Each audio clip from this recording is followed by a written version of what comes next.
Bienvenue sur la chaîne JCF TV qui s'efforce de vous fournir au quotidien des chapitres de la Bible. Nous remercions tous ceux qui ont bien voulu nous encourager en s'abonnant à notre chaîne, et si vous êtes nouveau à nous suivre, abonnez-vous, activez la cloche de notification et like s'il vous plaît les vidéos et partagez autour de vous pour faire connaître la parole de Dieu. Cette chaîne est une chaîne de santé spirituelle qui renforce la connaissance de chacun des enfants de Dieu. Merci à tous de nous aider à partager massivement pour plus de personnes converties à travers l'écoute. Amen. Lecture du livre des Nombres, chapitre 36. Les chefs de la famille de Galaad, fils de Makir, fils de Manassé, d'entre les familles des fils de Joseph, s'approchèrent et parlèrent devant Moïse et devant les princes, chefs de famille des enfants d'Israël. Ils dirent: L'Éternel a ordonné à mon Seigneur de donner le pays en héritage par le sort aux enfants d'Israël. Mon Seigneur a aussi reçu de l'Éternel l'ordre de donner l'héritage de Tselophshad, notre frère, à ses filles. Si elle se marie à l'un des fils d'une autre tribu des enfants d'Israël, leur héritage sera retranché de l'héritage de nos pères et ajouté à celui de la tribu à laquelle elles appartiendront. Ainsi sera diminué l'héritage qui nous est échu par le sort.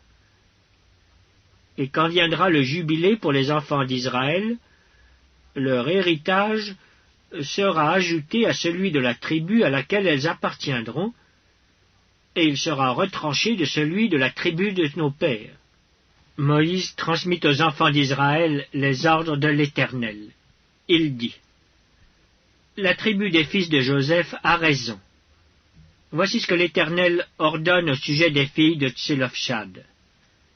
Elles se marieront à qui elles voudront, pourvu qu'elles se marient dans une famille de la tribu de leur père. Aucun héritage parmi les enfants d'Israël ne passera d'une tribu à une autre tribu. Mais les enfants d'Israël s'attacheront chacun à l'héritage de la tribu de ses pères.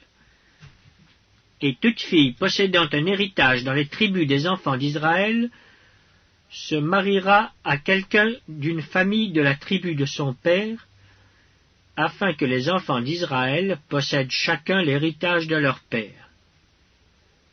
Aucun héritage ne passera d'une tribu à une autre tribu, mais les tribus des enfants d'Israël s'attacheront chacune à son héritage. Les filles de Tselophshad se conformèrent à l'ordre que l'Éternel avait donné à Moïse.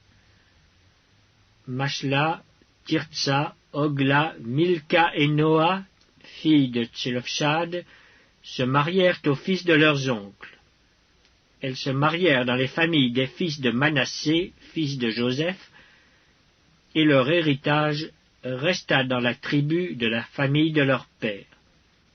Tels sont les commandements et les lois que l'Éternel donna par Moïse aux enfants d'Israël dans les plaines de Moab, près du Jourdain, vis-à-vis de Jéricho.